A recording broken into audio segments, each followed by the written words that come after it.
Bolca domuz kafaları, domuz bacakları, böyle etler, tavuklar, diller, böbrekler, her şeyler gördük o pazarda da. O kadar ağır bir domuz kokusu var ki, o kadar ağır ki o domuzun kokusu.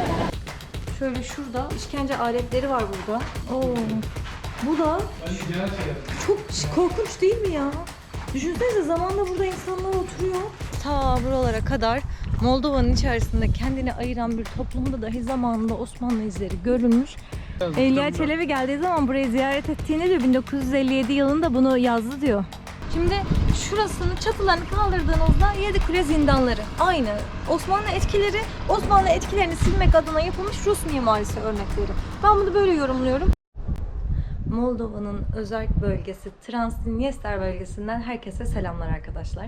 Biz dün polis noktasında polise burada kaç gün kalacağımızı, gezmek için geldiğimizi söyledik. Pasaportlarımızı, kimliklerimizi gösterdik. İşte bazılarımız kimlikleriyle direkt giriş yapabildi.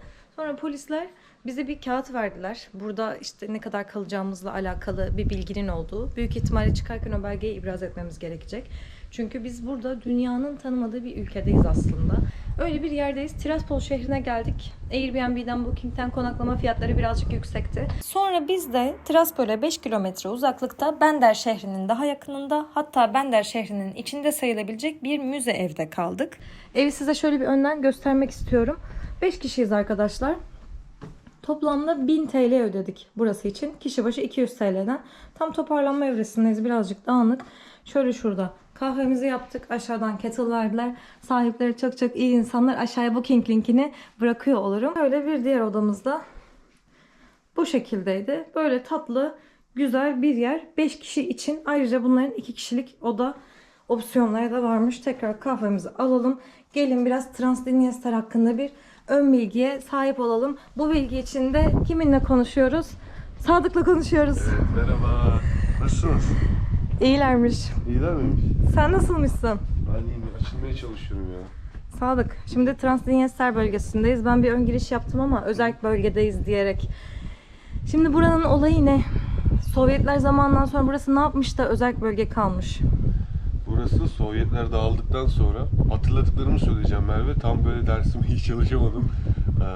Şöyle bir durum var. Sonuçta biz de Wikipedia değiliz. Nerede olduğumuzu Aynen. göstermek istiyoruz. Yani tam net bilgiler veremeyeceğim ama olayı tamamen durumu anlatayım. Sovyetler dağıldıktan sonra bu Doğu bloğu ülkelerinde Rus yanlıları var. Bir de oranın yerli halkı ya da farklı düşünen insanları var diyeyim. Sovyetler dağıldıktan sonra Moldova bağımsızlığını ilan ediyor. Doğusunda da işte bu Transnistria bölgesinde de Rus yanlıları var. Yani etnik köken olarak da sanırım Rus onlar. Bunlar da Moldova'dan ayrı bir devlet kuruyorlar. Yine Sovyet devleti gibi zaten binaları falan, her şeyi de Sovyetler burada, sistemi falan. Onlar ayrılıyor. Sonra bir iç çatışma yaşıyorlar sanırım, böyle çok böyle 1500-2000 kişi falan ölüyor. Sonra Ruslar asker yolluyor buraya. Sınırı onlar koruyor. İç güvenliği onları koruyor. O etkiyi görüyoruz zaten değil mi? Aynen. İç güvenliği demeyeyim de, yani destek veriyor da iç güvenliği ayrı polisleri var. Sınırlarını Ruslar koruyor. Para birimleri ayrı. Ayrıca Odessa'nın dibindeyiz şu anda. Sınıra çok yakınız. Kesinlikle. Odessa'nın kırsalı burası ya. Hinterland'ı diyorlar işte, hani Odessa limanına kullanıyorlardır muhtemelen bunlar. Valla güzel evleri var. Değişik. Yani şu Mimarisi. Ruslar gerçekten kültürel devrimini yapmış ya. Her binayı özenerek yapıyorlar. Detaylar çok güzel. Kaldığımız yer de öyle. Yani ben gece karanlıkta geldiğimizde şöyle bir yer beklemiyordum açıkçası. Fotoğraflarda belki sembolik olarak kullanılmıştır diyordum. Bazen ev ilanlarında şey oluyor. Mesela dışarıyı gösteriyor ama aslında o yakındaki bölge. Mesela denizi çekiyorlar. Deniz değil ki yani, orada evi göstermesi lazım. Yanıltıcı oluyor değil mi? Tabii ama hiç yanıltıcı değil yani. Gayet güzel. tatlı bir yer ve çok Ama ucuz. burası farklı bir konsept. Yani şu ev otel mi? Müze ev aslında. Ya müze otel. Müze ev de denmez de müze otel. Otel de Müzesini burası, de göreceğiz birazdan buranın. burası şey için, yani konsept olarak inşa edilmiş bir yer mi? Yok, bence öyle değil. Bence müzeymiş. Sonra Booking'e de açılmış diye düşünüyorum. Yani çok önceden burada aileler Öyle mi? yaşıyormuş belki de. Bir konak gibiymiş bence. Aynen. Değil mi? Bence de Merve'ye katılıyorum. Bence burası önceden büyük bir konak gibiydi. Çünkü banyodaki odalar falan çok böyle şey değil Bana mi? onu göstermek istiyorum. Hemen geleceğim yere. Arkadaşlar burada banyoya geldik ya. Bakın çok enteresan bir yer burası. Banyonun Bizimkiler güvenlik amaçlı şu şeyi koymuşlar. Bir daha göstereyim hatta. Şöyle şuradan göstereyim. Şöyle bir banyomuz var ya. Banyonun içinde bir oda var. Yani oda kilitliydi sanırım, diye hatırlıyorum. Evet, kilitli oda. Yani oda var ya, o kadar değişik geldi ki bize. Bizimkiler bakmışlar, koltuk varmış burada. Yani ne alaka banyonun içinde, şöyle halbuki normalde bizde nasıldır? Bu evden direkt buraya geçersin, biter değil mi? Bir ayrı oda daha yapmışlar burada. Değil mi Fatmacığım? Evet, çok farklı gerçekten ev ama çok güzel. Beğendik değil mi? Sevdik burayı. Fiyat performans. Aynen. Merve, bence burası öğrenci yurdu gibi kullanılmış ilk başta. Bence değil ya. Mesela 2-3 katlı. Bence zengin aileler oturmuş. Burada zengin aile oturamaz. Enes, sence senin teorin ne? Merve şunu aşağı teori daha çekelim. söyleyeyim mi? Donları toplasak. Hiçbir şey çekmedim. Bir Orayı teori daha- keserim. Bir teori daha söyleyeyim mi? Söyle. Bu Bursa'da büyük kumlu, küçük kumlu var. Teşekkür Subay ederim. evleri var. Siteler. Ha. Belki askerler için de kullanılan olabilir. Avrupa'daki son Kavramı- sosyalist cumhuriyet Güney Ossetya ve Abazya tarafından Abazya tanınmaktadır. Gürcistan'daki değil mi? Abazya Burası, Gürcistan'da, evet, Güney Avrupa'nın Ossetya da son Gürcistan. Sosyalist Allah Allah. Cumhuriyeti. Bu Makedonya tarafında bir şey var. Biraz daha keşfedeceğiz burayı. Bendir tarafına gideceğiz. Burada bir kale varmış arkadaşlar. Orayı da görüyor olacağız. Biraz daha gezilebilecek yerler. Onun öncesinde ben size aşağıdaki müzeyi de gösteriyor olacağım. Şişe Müzesi. Şişe Müzesi varmış burada. Bilmiyorum nasıl bir yerdir. Dediğim gibi burası bir müze otel aslında. Booking linkini de bırakıyor olacağım aşağıya. O zaman keşfetmeye başlayalım burayı. Kaldığımız yer şöyle bir yer. Çok enteresan mimarisi var buraların. Biz 5. kattaydık. Şöyle in bitmiyor. Akşam da çık bitmiyor zaten. Bakalım, buraları keşfetmeye gideceğiz artık. Bizden başka kalanlar da var tabii ki. Bakalım. O elimi çizdim. Öyle. Ha, bu arada size Şişe Müzesi dediğim yer burası. Burası buranın içinde mi anlayamadım. Çok garip bir yer. Batıl Müzüm diyor. Şişe var. Böyle bir cinin şeyi. Burada yok. İçeride şişeler var. Bakın şurada solda kalıyor. Şuraya bakıyorum. Burası çok korkunç değil mi ya? Baksanıza, çok aşırı korkunç değil mi? Kim bilir zamanında burada neler yaşanmış ya. Öyle baktığınız zaman. Tatlı bir bahçesi var. Şöyle. Bizimkiler hazır. Şişe Müzesi'ne girebiliyor muyuz acaba? Sormamız lazım artık. Onu da Şu oda sanmıyorum çok olacak. korkunç. Şu oda. Tam kapının kağıdın arkasındaki. Soralım ama pek alacaklarını düşünmüyorum. Ben de düşünmedim ama. Dolu daha şişeler. Şişeler boş değil, baksanıza. Acaba içtikçe mi koyuyorlar müzeye?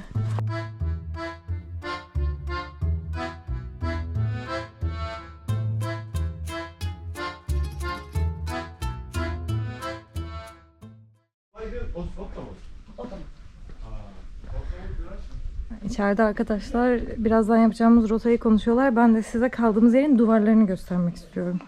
Şöyle kare gibi, o kadar enteresan, farklı bir yer ki hiç aklına gelmez insanın, yani bunun arkasında otel bulunabileceği. Çok ağır bir kilit. Çok eski. O kadar eski ki içerisi. Şöyle ufak bir mini restoran tarzı, müzelerin olduğu gibi herhalde.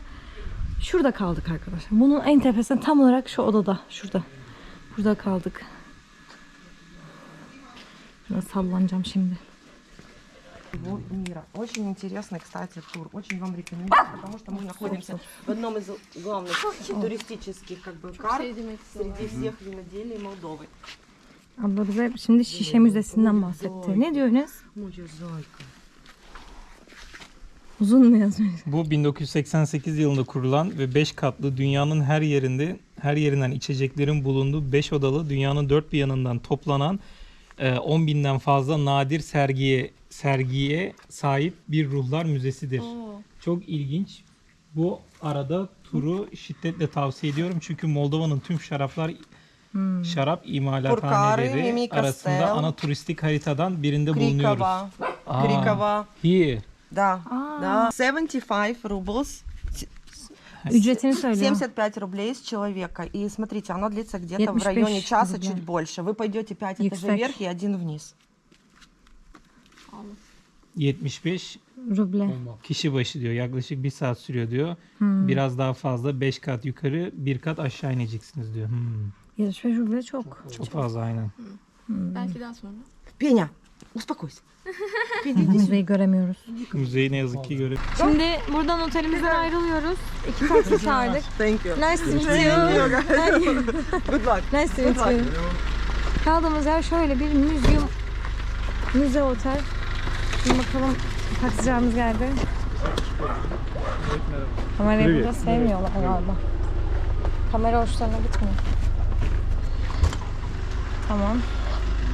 Şimdi taksimize biniyoruz. Kaleye doğru gidiyoruz bakalım.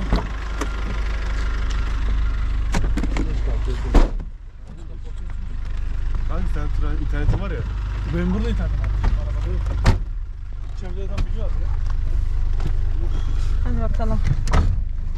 Şimdi neredeyiz? Bandır'da gezilecek çok fazla bir yer yokmuş ama Osmanlı için zamanında önemi olmuş olan bir kaleye geldik. Kaleden sonra da yemek yiyeceğiz burada.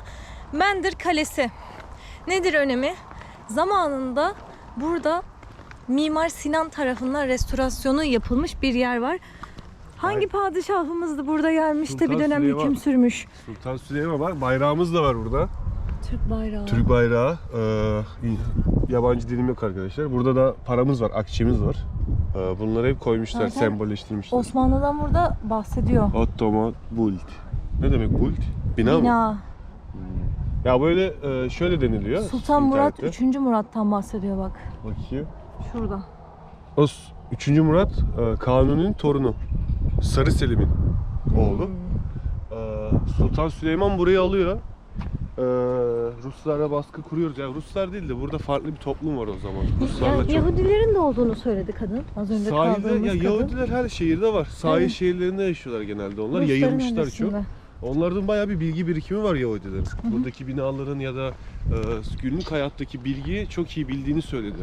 Evet. Hosteldeki bayan. Yani çok garip. Dünyanın hiç tanımadığı bir yerde zamanında Sultan Süleyman'ın hüküm sürmüş olması. Ya burası da işte diğer Balkan ülkeleri, Balkan toprakları gibi elden çıkıyor. Ama Türk ya. Var Türk etkisi var. Gelmişiz ya bir uğramışız Gelmişiz. ta buralara kadar. Moldova'nın içerisinde kendini ayıran bir toplumda dahi zamanında Osmanlı izleri görülmüş. Şu binalar restore edilmiş ama zaten yeni olduğu çok belli kaleye göre bu üslerinin. Sonradan değiştirilmiş. Kendilerine göre düzenlemişler Yeni buraları. zaten. Yani Zamanında restore etmişler. evet Evliya Çelebi de zamanında buralara gelmiş. Hatta girişte bir yazısı var Evliya Çelebi'nin. Mimar Sinan. Mimar Sinan Mimar restore ettiğini Sinan'ın söyledik. eli de değmiş buralara. Evet. Gelmiş.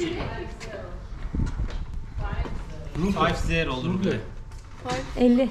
50 mi? 50 ruble.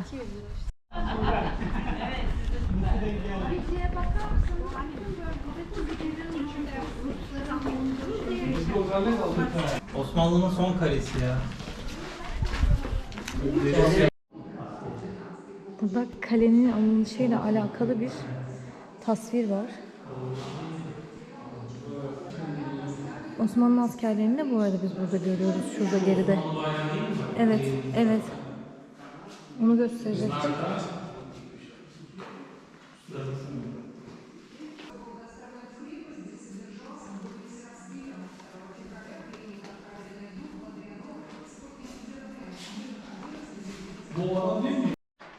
Burada hükümet hakkında konuşulduğunda bazı sıkıntılar yaratılabiliyormuş. Şurada yaşayan bir kadından öğrendiğimiz bilgi var. Şu an onun söylediği şeyleri kendisini göstermemek adına paylaşamıyorum. Ama dedi ki oraya gittiğinizde Ruslar her şeyi kendileri yapmışlar, kendileri kurtarmışlar, inşa etmişler gibi gösterecekler. Onlara inanmayın dedi. Aslında Osmanlı etkisi, Osmanlı'nın yaptığı şeyler bu izleri silebilmek adına işkenceleri paylaşıp şöyle şurada işkence aletleri var burada. İsimlerini yazmışlar. Mesela bununla yani o adamın kafasının kesildiği balta gibi bir alet var. Hep böyle işkence aletlerinden oluşan bir işkence odası direkt ya. Burası. Sıcak ütüyle ilgili. Bak ütü basıyorlar. Sıcak ütüyü ayaklarının arasına sıkıştırıp. Ütü ayakkabı diye geçiyormuş bu işkencenin isminde. Iron shoe diyor. Şunu mesela giyiyor ve sıcağa basıyorlar. Yakıyor ayaklarına. Bu da zaten oturdukları ne denir buna? Çivili koltuk gibi bir şey. Oturduğu buna an oturuyor, hem de buraları da bunu böyle kollarına kaldırıp sokuyor. Aynen. arasına koyuyor, parmağını basıyor. Buna oturmuş oluyorlar yani. Kolları, şuraları. Ve direkt tasvirleriyle yapılmış bunlar. Interrogation chair ne demek acaba bu bilmem. Farklı boyutlarda, farklı tiplerde Mesela olabilir. şunlar da Osmanlı yok bak. Şunlar da yok. Şunda var. Sadece bir tanesini gösteriyor. Hangisinde o? Sadece şunda gösteriyor. Ama bunlar da Şimdi Osmanlı bakacağım. bir Oo. Bu da Bence genel şeyler. çok korkunç değil mi ya? Düşünsenize zamanla burada insanlar oturuyor. Şu şekilde. Oo. Kuru kafalar. Buna girdiklerim. İşkence çiviler var. Oo, hiç böyle canlı bir şey görmemiştim ben. Ben de görmedim. Kafasından başlıyor buraya giriyormuş insanlar. Oo. Sağdaki nerede?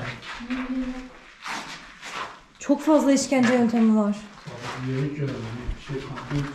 Bu nasıl bir şey diye bakıyorum ama burada yine aynı şekilde. Öyle bir tasvir ki aynı zamanda buradaki işkence yöntemini anlatırken arkada başka birisinin asıldığının fotoğrafını vermişler burada da. Bu da direkt boynuna kişinin saplanacak şekilde. Şuradan elden bileklerden tutma yeri var. Bileklerden tutulup şu belinden bağlanıp ve boynuna da şu teller geçiriliyor. Fatmacığım bak.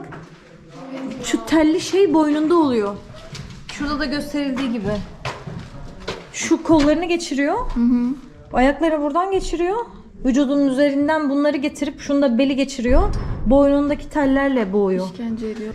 Orada da yine aynı Çok kötü şekilde. işkenceler olmuş ama tam tersi anlattıkları gibi değil bence. Ben de öyle düşünüyorum. Ki oradaki Yani- kadın da bize onu söyledi. Tarihin karanlık yüzünü görüyoruz aslında burada. Şu işkence odalarında. Burada da mesela öyle bir şey ki izleyenlerin bile yüzündeki dehşet tasvir edilmiş burada. Şu adam mesela arkadan çekiyor. Böyle bunu döndüre döndüre. Ondan sonra asılıyor buradaki insan. şekilde yapıyorlar. Evet, çıplak şekilde hep tasvir edilmiş, doğru. Mesela buraya bakalım. Şu nasıl bir şeymiş? Bu daha böyle komplike bir şeye benziyor. Aa, buna oturtuyorlar, buraya kazığa oturtuyorlar, oturtuyorlar kazığa insana. oturtma. Şurada da kızlık gibi aslında mesela. Evet. O daha farklı bir şey. O evet. Bu yukarıdan asıyorlar. Oturtuyorlar. Çok acı ya. Bunu anlayamadım. Şu tasma gibi bir şey desem Buradan bağlıyor. buradan ayaklarına çekiyor. geçiriyor onu. Oradan Ama bunlar şey bu arada hepsi öldürmeye yönelik değil. acı çektirmek Evet için. evet tabii. Ve çok felaket bir şey ya. İşkence odası olaya bak. Şurası acaba neden bu şekilde boşluk diyeceğim de asılan insanları mı acaba atmak için? Evet. Bak para. Paralar atılmış evet. Biz de kameraya atmayalım. Çok korkunç ya. Ya. Etkiledi beni. Çok beni de. Beni çok etkiledi. Yani normal bir Çok kale, acı. kale içerisinde gezerken daha önce hiç böyle bir şeyle karşılaşmadım ben. İşkence odası da görmedim. Herhangi bir kalenin içinde bu kadar katı bir şekilde bu yaşanan işkencelerin böyle verildiğini, tasvirleriyle verildiğini de görmedim. Mesela bizim gezdiğimiz müzelerde ne oluyor? Şu cihazı görürüz, ne olduğunu anlamadan çıkarız. İşkenceli şeyler Direkt hiç fotoğraflayıp gösterilmemiş yapılmış. mesela. Evet evet, hiç şey yok yani, sansürü falan yok. İşkence odasından sonra kalenin üst katına çıktık. Burada bir oda daha var gördüğüm. Bakalım orada ne varmış. Kalenin klasik bir odası.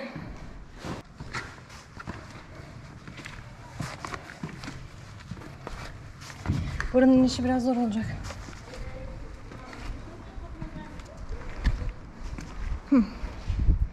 Geldik. Çok ilginç. İlginç olan ne biliyor musun? Şöyle güzel bir manzarada insanların neler yapmış olması zamanında. Ne işkenceler. Ya bu ova neler görmüştür ova. Ya. Yani hangi acılara, hangi seslere şahit gelmiştir buralar. Ya bir de yankı yapar. Şey de korku verir insanlara. Oo, ne çığlıklar ya. Top var bak, büyük top var. Yani gerçekten manzarası buranın çok büyük o. Arkadaşlar kale gezimizi bitirdik. Bu arada da geçeceğiz. Buradan ben tam anonsunu yaparken. Bitirdik kale gezimizi. Şurada çok güzel bir manzara var arkadaşlar ve içeride işkence odalarını gördük. Yani böyle güzel bir manzaranın arka planında zamanında böyle şeylerin yaşanmış olması çok enteresan ve çok acı verici geliyor insana. Hümanist baktığınız zaman. Şimdi şurasını, çatılarını kaldırdığınızda Yedikule zindanları. Aynı. Osmanlı etkilerini silmek adına yapılmış Rus mimarisi örnekleri. Ben bunu böyle yorumluyorum. Askeri bir bölgedeyiz, çok sert bir yerdeyiz. Karşıya baktığınız zaman askeri araçlar da var. O Sovyet etkisini, o soğukluğu, gri bulutları zaten ülkenin şu kesiminde özellikle ağır bir şekilde hissediyorsunuz. Yani kişinin ne kadar dinamik, ne kadar genç bir şehirse burası bir o kadar kasvetli, bir o kadar gri bulutlu bir şehir benim gözümde. Burayı bitirdik, şimdi yemek yemeye geçiyoruz. Epey acıktık arkadaşlar. Öğlen vaktine geldi. Gidelim bakalım neler yiyeceğiz. Akkerman Kalesi burası. KPSS çalışanları iyi bilir, tarihi sevenler. Azak Kalesi var burada. Bir dakika. Sanırım Azak şurasıydı. Şurada Kizikerman var. Ya bunlar hep Türk kaleleri. Bender. Şu an buradayız zaten. Evet. Baksana mesela şunu çek. Bak boğa. Boğanın boynuzları, ortada yıldız. Şurada hilal var. Şurada çiçek var. Çok güzel bir simge. Müslüman Türk bölgeleri buralar. Evet. Yanında hiç Şurada şöyle bir yazı var, diyor ki The Turkish traveler Evliya Çelebi visited our town and for the first time gave a detailed description of the fortress in his work A Book of Travels. Ne demiş? Bir kitapta. yanında yazmış. Evliya Çelebi geldiği zaman burayı ziyaret ettiğinde diyor 1957 yılında bunu yazdı diyor. Şurada şey mi yazıyor? Gezi'nin kitabı. Seyahatname. Seyahatnamesi. Seyahatnameyi yazdı burada diyor. Açıklamasını yazdı, detaylandırdı burayı diyor. Vay be. Ay Evliya Çelebi. Ay. Valla çok mutluyum ya. Değil mi? Yabancı hissettirmiyor böyle şeyler. Evet. bana. Hoşuma gidiyor. Bir de şey çok garip hissettirmiyor mu? Mesela gelmişsin ve senin ayak bastığın topraklara zamanında Evliya Çelebi gelmiş, bir şeyler yazmış. Osmanlı gelmiş. Yer vermiş, Osmanlı gelmiş. Burada kim bilir neler olmuş ama sen yıllar geçmiş buraya böyle modern haliyle bir parkmış gibi geziyorsun. Çok enteresan. Ayrıca değiştirilmiş şekilde. Evet, değiştirilmiş Bak, ve öğrenilmesini istediğin şekliyle. Bender'de kale yakınında 2. Dünya Savaşı anıtıyla karşılaştık.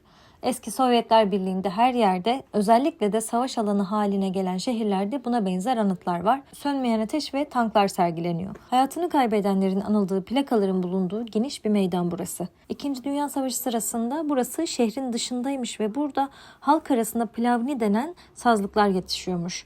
Şehrin kurtarılmasıyla askerlerin hayatını kaybettiği bu yer zafer anıtı haline gelmiş. Saraybosna'da, Azerbaycan'da gördüğüm gibi bir sönmeyen ateş var. Şu anıtın çevirisini aşağıya yazıyor olacağım. Şurada bir söz var, şu an çeviri yapamıyorum ama Enes çeviri yapabildin mi? Yok. Çevireceğiz bunu daha sonra. Ne olduğunu aşağıya yazıyor olacağım. Yine bir Rus etkisiyle karşı karşıyayız şurada. Nereden dolayı? Çünkü askeri gücün etkisi çok fazla kendini gösteriyor. Askeri araçlar geçiyor buradan, sağdan soldan. Herkes donuk bakışlı. Yani böyle buraya geldiğiniz zaman çok huzurlu bir kent algısı alamıyorsunuz bence. Aksine o katılığın içinde kaybolmuş gibi hissettim ben. Yani belki duygusal bir yorum oldu biraz ama bir anıt var şurada. Tam karşımızda. Şehrin ortasında.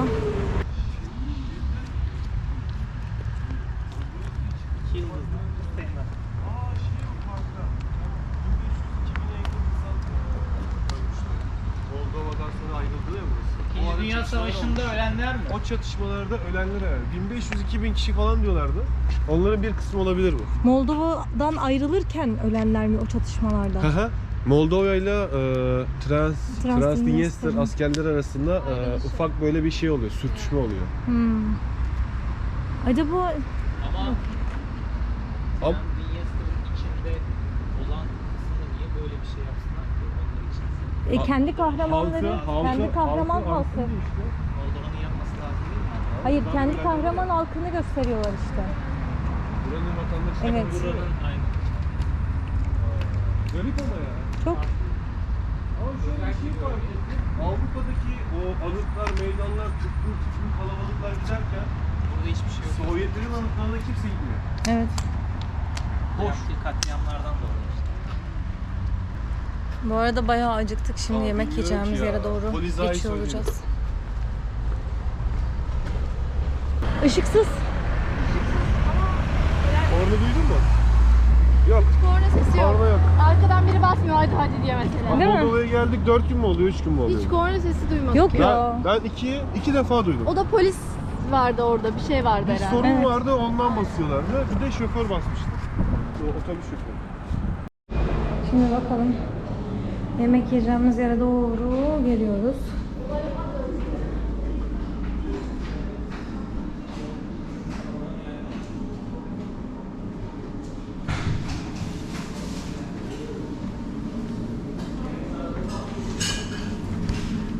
Bakalım nasıl bir yer, Lenin'in stadini görüyoruz. Bakalım. Aa, çok tatlı bir yer. Oh, minnoş bir yere geldik. It is cheap. Just chicken. Just Bakalım. chicken. Çok güzel mezeler görüyoruz burada. İçecekler var. No pork. Okay, no pork eat. No pork. Big Chicken. chicken, big. Şöyle geçelim. Chicken. Tamam, tam İkisi çıkın işte. Свинюшка. Şeyi püre mi şu? Potato? Yes. Да, картошка. Potato. Yes. Pilav da var. Şu olabilir bak. Bir karışık tabak alırız ya biraz. Spin kikli, English. Yes. English. Yes. Merve. Так, переводчик. Translate. Turkish Translate. Ben şundan yiyeceğim. Makarna, nohut, püre. Ya Mercimek. o şeye benziyor sanki. Köfte. Domuz gibi mi? Köfte. Değil, tavuk o. İçinde köfte mi var acaba? Dolma var orada bak.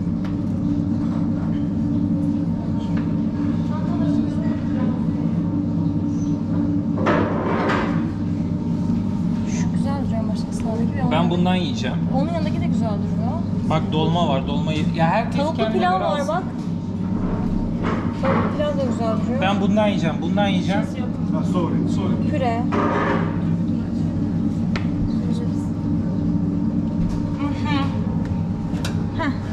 Chicken. Tamam. Yes. Все. Тут big. Tamam. Onlar domuz. Biz bunlardan ikisini. Little. Yes, little. Of nasıl olmuş?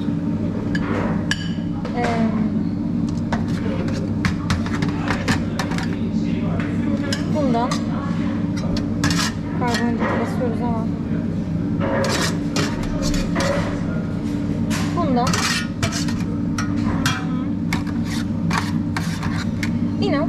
Aha. Yeah, enough. Sauce. No. And place this one. Small. Yarım. Big, mini. Mini. Onlardan aldık. Şimdi değişik tatlıları bir şeyler var ama lahana falan filan var, dolma var. Which one is good? This one. Aha. Bunu da aldık. Ondan sonra you choose. Fark etmez. Fark etmez. Birini ver. Heh.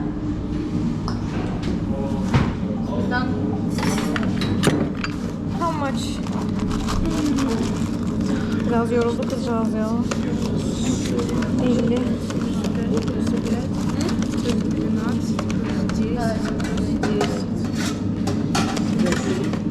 $56. Okey. Tamam.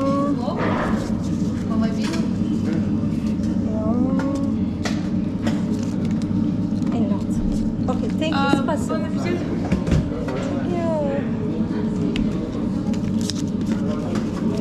Can I add? Yoğurt? Price? Small.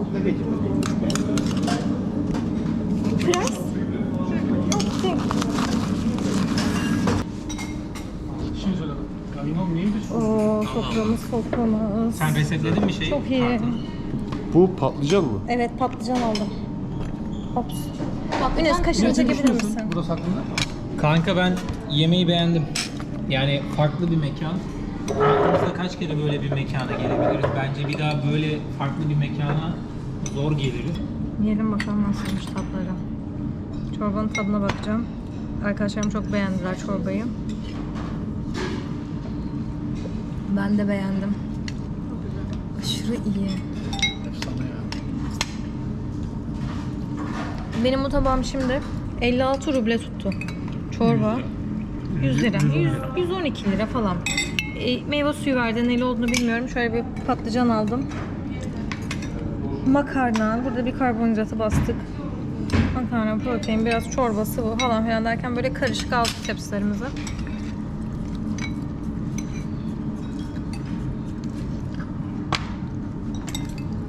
Hepinize afiyet olsun. Amin. İlk yediğinde güzelse güzeldir. Tat geldi. Merve de etkilendi. Gerçi Merve etkilendi. Merve sevebilir ya. Ben de sevdim. Belli zaten ikimizden. Bu pilavı bizim Pakistanlı bir kız yapmıştı. İş yerinde. Bize getirmişti.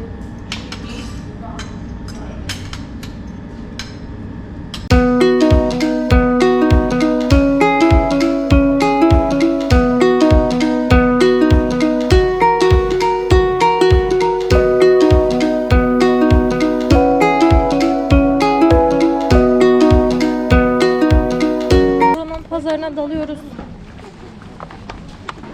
İnsanlar turiste o kadar uzaklar ki gerçekten çok enteresan bakışlar fırlatıyorlar. Ben anlayamadım neden öyle olduğunu.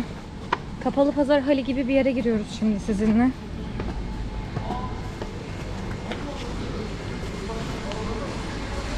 Ablacığım. Domuz kokusu. Domuz kokusu. Hemen direkt Aynı bak. bakacağım. Şilezdeki de böyle. Ben geçemiyorum. Hasta oluyorum.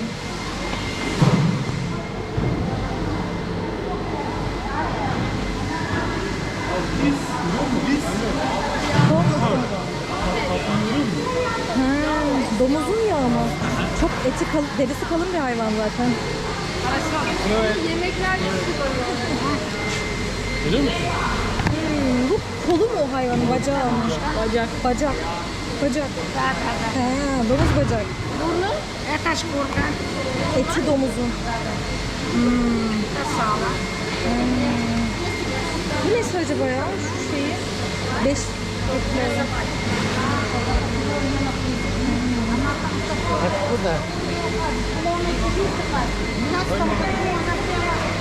O kadar ağır bir domuz kokusu var ki, o kadar ağır ki o domuzun kokusu.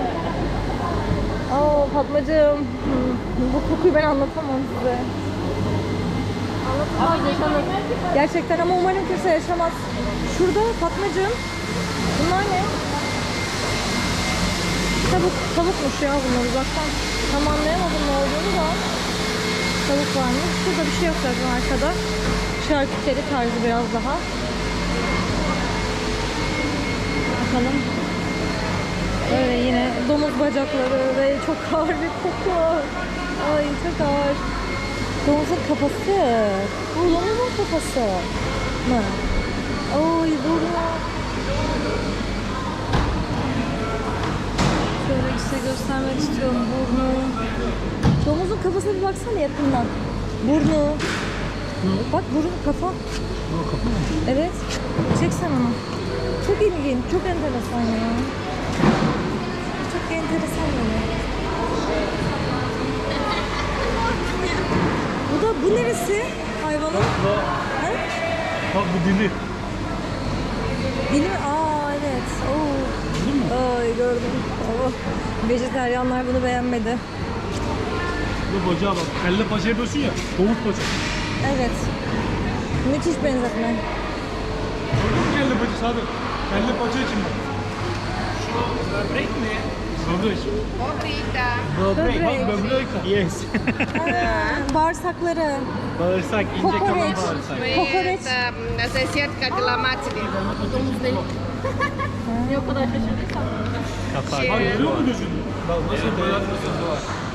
Göz? Ой, да, ой. Pig pork Порк, fries. пикай, да, порк, да. Ha, domuzmuş o. Yüzmüşler onu. Да, очень похоже. Yes, very interesting. Gözü neyde kullanıyorlar herkes? Порк. Neredeki gözü? Gözü var. Elleme. Нормально. Окей. Окей. Все, снимай. Abla direkt gözünü aldı oldu ya hayvan. Yok. Kulaklara bak ya. Ay. Lan burada güler yüzlü insancıklar ya.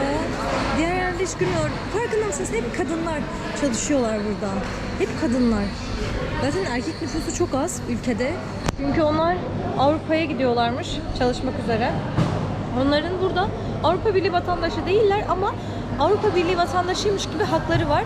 3 aylık Avrupa'nın öteki ülkelerine gidebiliyorlar. Gittikleri zaman da çalışıyorlar. Çünkü burada asgari ücret $100. Çok düşük. Normal olarak da kadınlar burada kasaplık işini yapıyorlar. Abla az önce gözünü oynuyordu domuzun. Bu domuz eti. He. Tamam. Bize Biz haram. yemiyoruz. Bize de bakalım. Biz yemiyoruz. Evet.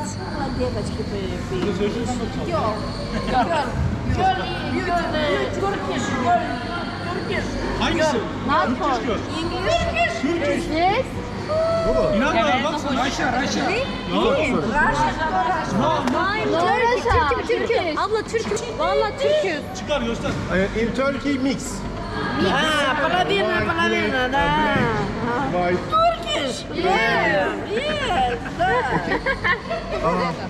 Abla inanmadı ya. Kimlik gösteriyoruz polis gibi. Yaşasın ya. Oğlum sen bir ye. Dana o dana. Ha sen domuz alın dedin. O da domuz mu? Говядина. Объясни ей. Ну, конечно, да и O domuz. Spasiba, teşekkür ederim. Russia. Reşa. Türk iş. Будьте здоровы. Kanka seni çağırıyor. He? Ben mi? Yok. No. I don't think. Ne o? Kola da ben kola içmiyorum. Su, water. No. Viski. Kafa güzel.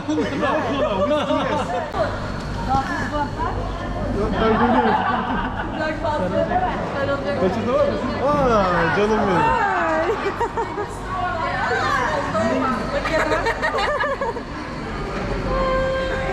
Peçete var mı peçete?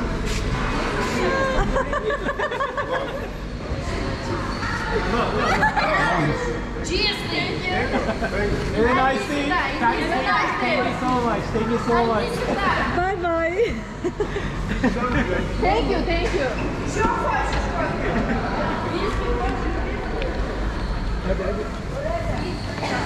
Bırakalım biz burada. Evet arkadaşlar az önce çok keyifli bir pazar gezmesi yaptık. Ablalar bizim turist olduğumuzu görünce bayağı tatlı sohbet ettiler. Bolca tıkandım. Bolca domuz kafaları, domuz bacakları, böyle etler, tavuklar, diller, böbrekler, her şeyler gördük o pazarda da. Kaleyi gördük, kaldığımız yeri gördük, pazarı gördük. Şu anda Gagavuzya'ya doğru yola çıkıyoruz. Siz bir sonraki videoyu izlediğinizde biz Oğuz Türklerinden olan Gagavuzların yaşadığı Gagavuzya'yı görüyor olacağız. Şimdi biz yola çıkıyoruz. Buradan direkt otobüs varmış. Komrat'a, oranın başkentinin baş şehri sayılan yere doğru gidiyoruz. Bir sonraki videoda Gagavuz Türklerinin olduğu videoda görüşmek dileğiyle. Hoşça kalın.